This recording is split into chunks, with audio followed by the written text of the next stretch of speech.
My name is Petra Fiserova, and today I'm going to be talking about certain elements of the rape culture, the more innocent-seeming elements. Now, my specialty is masculinity, so it's going to be a slightly different approach.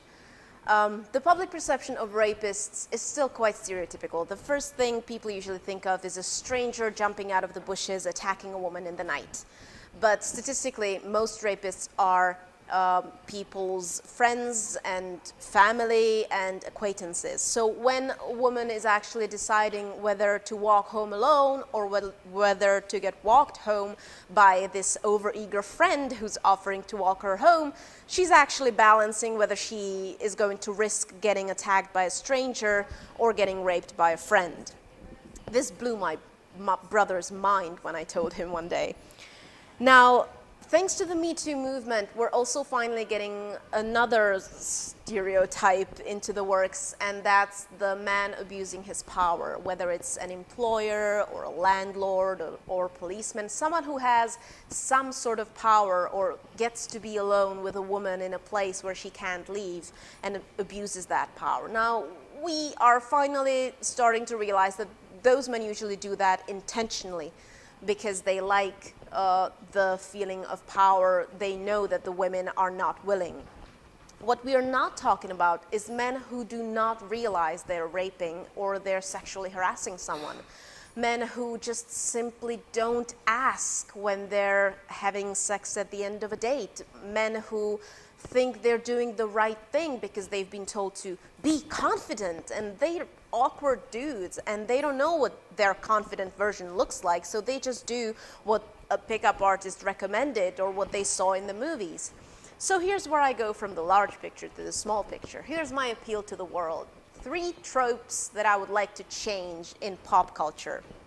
First off, let's address the popular storyline of a guy who keeps pursuing the girl, who keeps saying no, and who gets her in the end. This is a storyline that became really popular in the 80s, but it's still happening. Recently, I saw the movie Age of Adeline, and unironically, that was the plotline of the movie. She kept saying no, he kept showering her with gifts, finding her address, and it was super romantic, and then she said yes.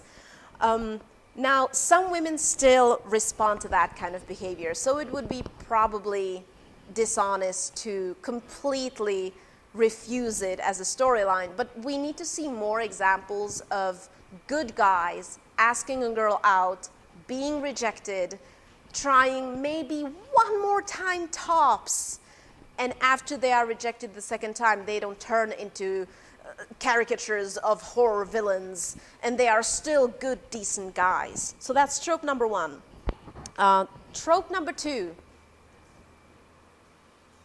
Yes is yes. So some feminists are changing their slogans from no is no to yes is yes, which means don't just wait for her to say no, ask her whether she's saying yes. And this is bringing me to a bigger point, and that's communication is important. Communication in the relationship, communication in the bedroom is very important, and we don't really see it much in the movies, in the books, in porn. There's very little talking happening, and if it is, it's usually framed as awkward, or one partner is being too eager or pushy. But communication is necessary when you want to establish whether you are actually dating and what kinds of expectations you have. There are these silences where if a silence occurs, one partner might not be aware that something is happening against someone's consent. So you have these innocent mistakes like, oh, he only wanted me for one night. I thought we were going to have a relationship. Well, if you communicated, and he wasn't lying, I guess, you would have figured it out.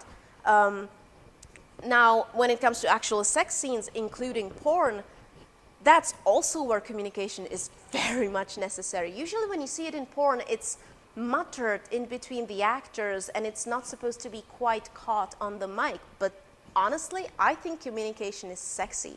Not only is it necessary, it's sexy. So that's my appeal to the world. Make communication sexy.